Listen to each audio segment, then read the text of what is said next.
fala, como agradecer os companheiros e as companheiras do DAP que estão me apoiando, os companheiros e companheiras do Avante que estão me apoiando, o pessoal do movimento sindical, do movimento de moradia, boa parte aqui na cidade estão me apoiando. Meu companheiro e amigo, com quem eu tive o prazer de conviver durante anos, Ricardo Pergolini, que foi presidente aqui do Diretório Municipal aqui em São Paulo, foi presidente nacional, o companheiro mesmo Fiorito, que eu já mencionei aqui, a companheira Gleise, que me apoia, e o companheiro com quem eu tive a oportunidade de conviver aqui à frente da Prefeitura de São Paulo, Fernando Haddad.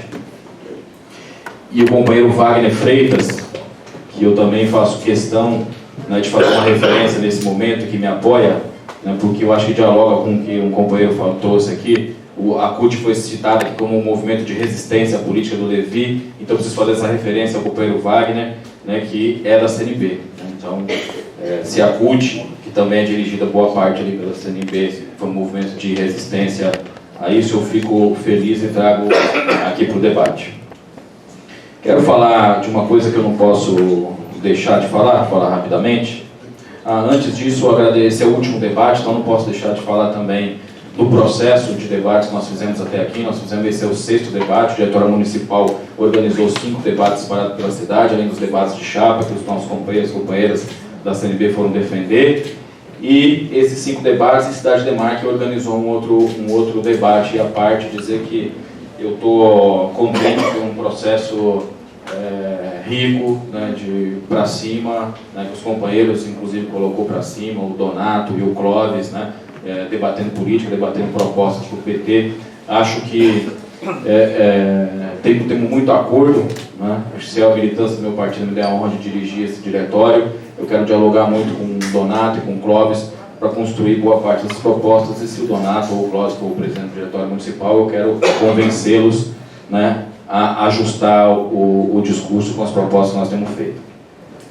O debate da renovação, que eu tenho que voltar por vezes, né, sobre isso, né, eu tenho dito e continuo dizendo aqui que não faz sentido nenhum renovação sem utilizar a experiência daqueles que trouxeram o PT até aqui, sem utilizar a experiência do Clóvis, do Donato, do Zaratini, de tantos outros companheiros e companheiras que construíram esse partido até aqui. Não é um debate geracional de que, olha, nós precisamos renovar, então desprezar a construção. Não é nada nesse sentido. E passar para um outro ponto, que eu vi que teve divergência aqui, inclusive na palavra imobilismo, se tinha que ser isso, se não tinha que ser, né? Nós achamos que não. Eu não acho que tá tudo certo. Não acho mesmo. Isso eu acho que é consenso entre nós aqui. Nós não achamos que está tudo certo com o PT, nós não achamos que está tudo certo no interior da sociedade brasileira. Não achamos. É por isso que nós estamos aqui. Por isso nós estamos debatendo. Essa coisa da avaliação de um processo, de o que está dando errado, né, e corrigir ao longo do tempo, e conversando com os companheiros, nós temos que fazer isso o tempo inteiro. A gente não faz isso na família o tempo inteiro? Meu filho de 3 anos, ele fica me chamando para me corrigir o tempo inteiro. Agora, eu acho que não dá para esperar 2 anos para você falar assim, olha, você errou esses 2 anos. Porque existe processo dentro da direção para isso. A direção é composta por todas as forças e é preciso fazer avaliação também internamente na direção desse processo, de você está errando. Porque senão eu vou dizer, poxa, você deixou eu persistir no erro durante 2 anos, não me falou nada, me falar aqui. Isso dialoga pouco, inclusive, com a lógica de que o PT não pode ser um PT que faz o debate e só pede. Não é verdade? Então nós não concordamos que está tudo bem. Definitivamente não. Mas tem um debate aqui que eu acho que, eu não sei se é imobilismo, se é organização, né, ou o debate que foi feito aqui, mas eu vou usar a palavra paralisia, talvez, né? Eu não acho que o PT está paralisado. Não acho. Eu falei em Guaianazes e repito aqui. Eu acho que é uma pergunta importante para se fazer. Porque vocês acham que o PT é essa mesa aqui? Ou somos todos? Se somos todos, o PT não está paralisado, ou os companheiros não foram panfletar nas ruas, ou não foram para Curitiba várias vezes, ou não foi no Tribuna Livre que o Paulo propôs, no encontro dos diretórios jornais, no congresso dos jornais, não debateu nas diversas plenárias, os setoriais não se reuniram, os coletivos de resistência não estão acontecendo nas ruas, os fachaços, adesivaços e... Não? Nenhum companheiro fez isso? O PT somos todos. E eu falei aqui no começo da minha fala, e é verdade, a gente fica angustiado com isso. Por quê? Porque a gente organiza todas essas atividades, vai para a rua o tempo inteiro. E ainda assim, nós não alcançamos bons resultados, ou não é verdade? Isso. Não alcançamos. A bancada federal não faz oposição? Faz oposição. Só que a gente fica angustiado. Porque não barramos lá a reforma da Previdência, porque não barramos lá a reforma trabalhista, porque não barramos lá a PEC da liberdade econômica. A bancada municipal não faz oposição? Faz oposição o tempo inteiro. Mas a gente fica angustiado, porque não conseguimos barrar diversas propostas e dos retrocessos impostos pelo Dória e pelo Covas aqui na cidade de São Paulo. Então, nós temos que ter um debate franco, sincero e fraterno a respeito do que é possível fazer. De qual organização nós estamos falando? Mas nós não podemos culpar um processo inteiro. Não podemos jogar nas costas de um ou de outro. Nós temos que ter um PT unido, coeso, para fazer o enfrentamento que é necessário. É esse PT que nós temos que construir para frente. E esse processo que nós estamos fazendo aqui, acho que nos leva a ter condições para isso.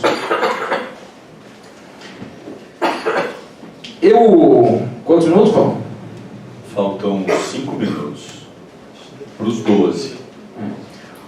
O Otávio levantou uma questão que dialoga aqui com o que eu acho que é central, que a gente tem que fazer um debate central, que é o desemprego. O Bolsonaro tem feito essa ladainha inteira, né, com umas políticas de gênero, com ideologia aqui para lá, dizendo que isso destrói as nossas famílias. Uma boa parte da sociedade brasileira comprou esse discurso. Mas o que destrói a família de verdade é o desemprego. É o trabalhador não conseguir botar comida dentro de casa, ou a trabalhadora. É alguém que ganha R$ 1.500 e paga 700 de aluguel e o resto usa para botar comida na mesa, ficar desempregado de um dia para o outro e não conseguir se manter mais e parar na rua.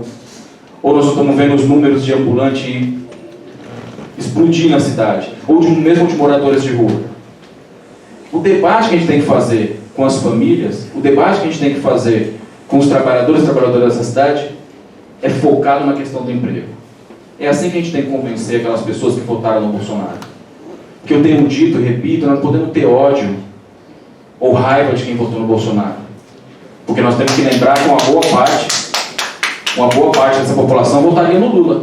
Ou as pesquisas não indicavam que o Lula seria o eleito. Então é verdade também que uma boa parte dessa população que votaria no Lula decidiu votar no Bolsonaro. Nós temos que conversar com franqueza com essas pessoas. Acho que o discurso central está no desemprego. Um pouco indo ali no final do Pedro. Pedro, eu não disse que nós tiramos os chicotes da mão da elite. Eu concordo com você. Eu acho que nós não fizemos as reformas estruturais necessárias. Nós só conseguimos parar ele por alguns instantes. Mas quem sofre no Nordeste brasileiro e sofreu durante anos com a falta de energia elétrica, Pedro, sabe o que é o alívio do chicote? Os jovens que fizeram universidade na periferia, que tentavam USP, que tentava Unifesp, que tentava o acesso à universidade, não conseguiram através do ProUni. 3 minutos. Sabe o alívio que teve da chibata? Aqueles que morriam de fome no semiárido brasileiro, e mesmo nas periferias da cidade de São Paulo, sabe o que foi o alívio do chicote? Pena que, como nós não fizemos as reformas estruturais nesse país, eles retomaram de verdade, e hoje a gente vê os mesmos problemas assolando o nosso povo. A fome voltando, o desemprego em escala gigantesca, os nossos jovens sem acesso às universidades, e o MEC acaba de divulgar mais um corte na educação. Pena.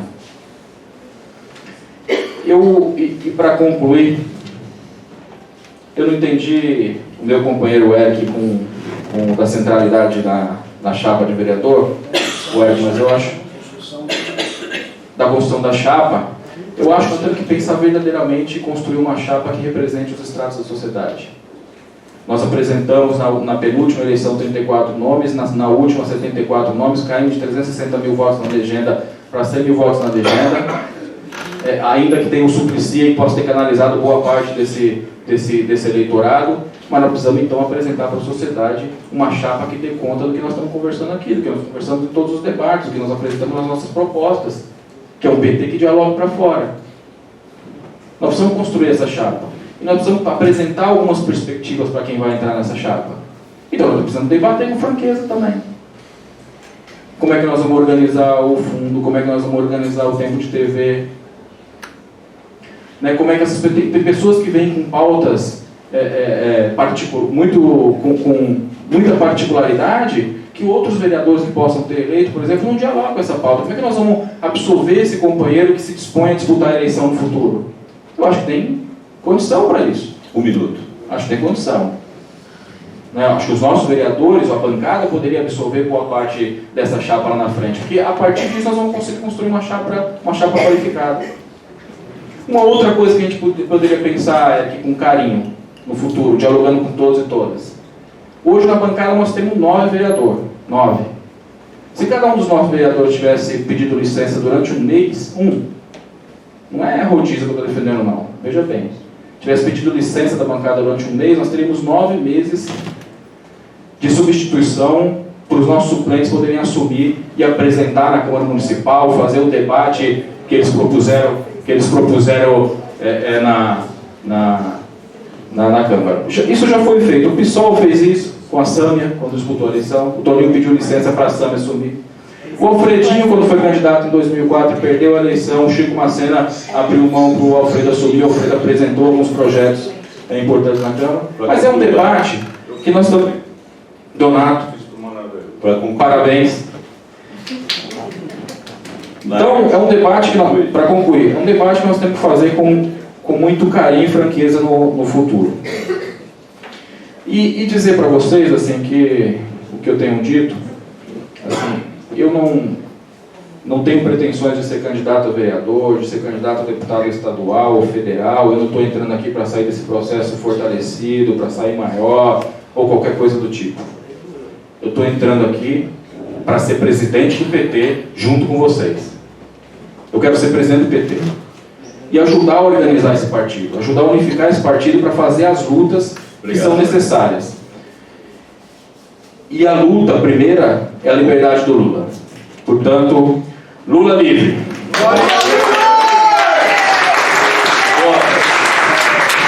12 minutos e 30 segundos.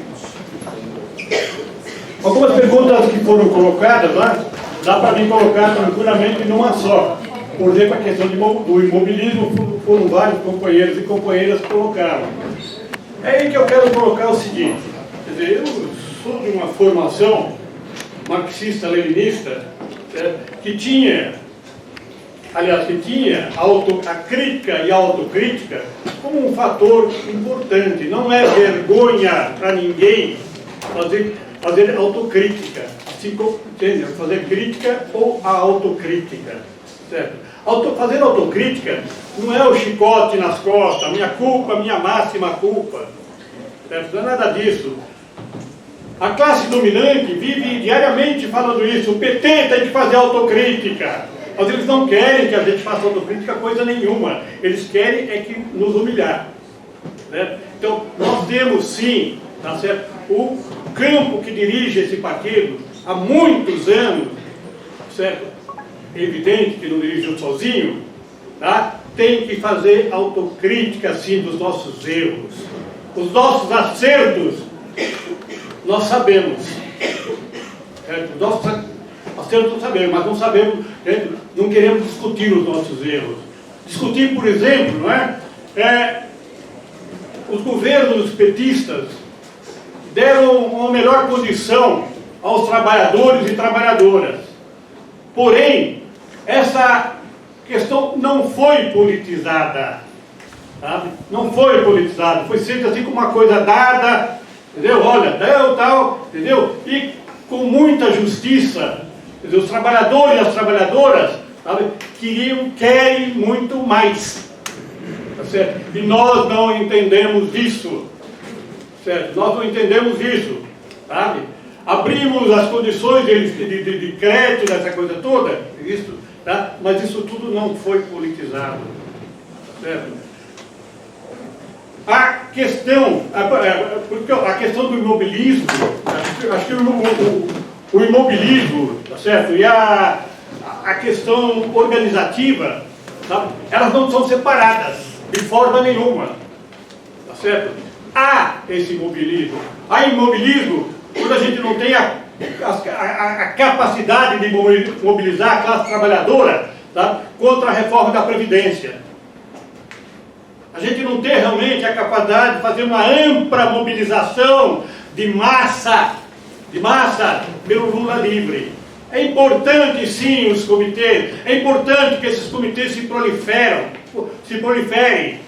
entendeu? Mas é que não pode ficar apenas entre a gente, entre nós. É preciso que a gente faça um grande esforço, certo? No sentido de que se unifique esses comitês, não é? E a gente possa, muito breve, sabe, mobilizar milhões e milhões pela liberdade do Lula.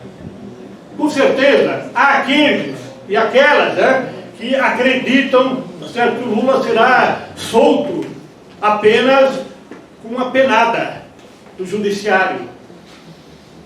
Mas se nós não nos mobilizarmos, ele realmente não sairá tão cedo, certo? E o Lula tem consciência disso, certo? Ele tem plena consciência disso.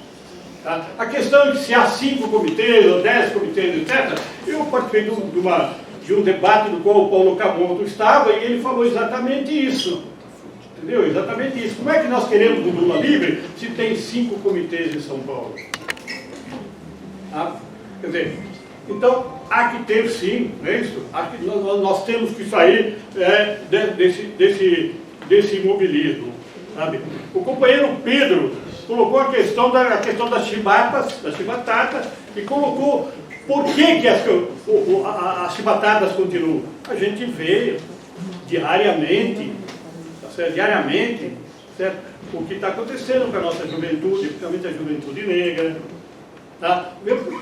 O que está acontecendo no Rio de Janeiro, certo? E em outros locais do país. Tá? Eu queria colocar uma outra questão, além realmente da questão da mídia. Companheiros, eu no começo da minha fala aqui, eu fui o primeiro a falar, não é? Eu coloquei a questão da fala do Bolsonaro ontem, tá certo? Do qual ele ofendeu a ex-presidenta e ofendeu um país todo, tá certo? Ofendeu um país todo, tá? E que a própria direita do Chile, certo, foi contra, criticou a fala de Bolsonaro, né? Porque sabe realmente, não é? O que é, tá certo? O que foi a ditadura Pinochet, assim como nós também sabemos, do qual centenas e centenas de companheiros e companheiras foram mortos, foram assassinados, foram torturados, e que ainda a gente tem cerca de 140, oficialmente, 140 desaparecidos, fora aqueles que estão fora das nossas estatísticas, que foi o massacre dos indígenas, né, nos locais onde se dava a guerrilha do Araguaia. Então são muito mais. Pois é, então se criou-se a Comissão Nacional da Verdade. Né? E nós erramos. Entre o governo Dilma errou. Houve conciliação. Se no Chile, se na Argentina, esses torturadores estão presos, os militares perderam, assim, as suas patentes. No Brasil não aconteceu nada, esses canalhas estão morrendo de velho, morrendo de doença. Estão morrendo de doença. Que a gente realmente não teve a capacidade. Tínhamos tudo realmente para fazer um enfrentamento. Certo? Então é o seguinte, a gente tem sempre falado o seguinte, que enquanto não for solucionada essa questão, certo? Nós nunca seremos um país livre. Nós nunca seremos um país livre. Quando não for desvendado os crimes cometidos pela ditadura militar. Pois é, então, a chibata realmente ela ainda continua de várias formas, não é? A chibata em relação à perda dos nossos direitos, né, esses direitos dos trabalhadores, das trabalhadoras, ela continua, e a gente tem que lutar contra isso, temos que nos organizar contra isso, certo? Temos que nos organizar contra todas essas questões, né?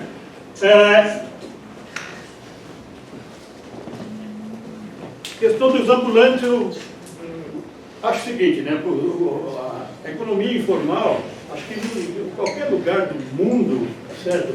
Ela é importante, ela dá condições, ela cria empregos, certo? Ela cria empregos. E aqui no Brasil, em São Paulo principalmente, os nossos governos não souberam lidar muito bem com ela. Não é isso? Não souberam lidar com ela. Então é importante assim que se crie canais, não é, de diálogo entre a direção partidária e os companheiros que trabalham na economia informal. Né? Agora só tem economia informal. Isso aí.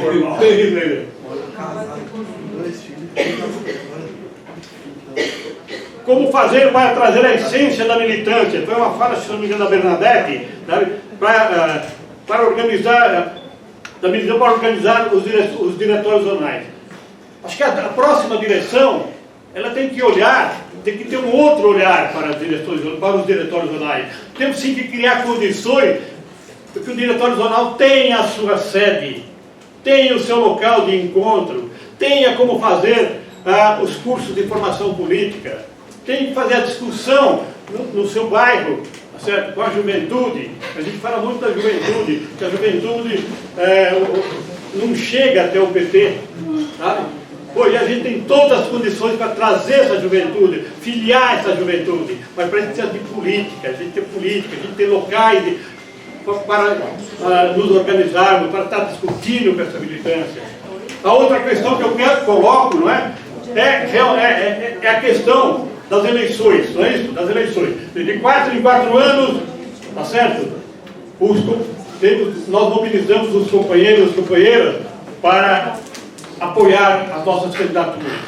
E depois esquecemos dela. Tá certo? Da mesma forma, é que em relação à questão do PED, aliás, está na hora do PED pedir passagem, nunca mais voltar. Né? A gente faz filiação nesse período. A gente tem que fazer filiação todo dia. Tem uma campanha de filiação todos os dias. Certo? Para a gente criar condições para que esses companheiros que estão sendo filiados, não é, possam realmente se tornar militantes. E não apenas nos dias do PED. Tá? No dia 8, acho que todo o Brasil estará mobilizado, não é, em torno de trazer a militância, tá certo, para votar. Mas e daí? A gente tem que dar continuidade a isso. Eu realmente acredito, né, que esse congresso poderá ser um marco, tá, organizativo para que a gente saia, o PT saia da situação em que ele se encontra, tá, do imobilismo. Para concluir, companheiro Paulo Fiorino, tá? Viva o Partido dos Trabalhadores! Viva! E Lula livre! Pessoal, só um minuto.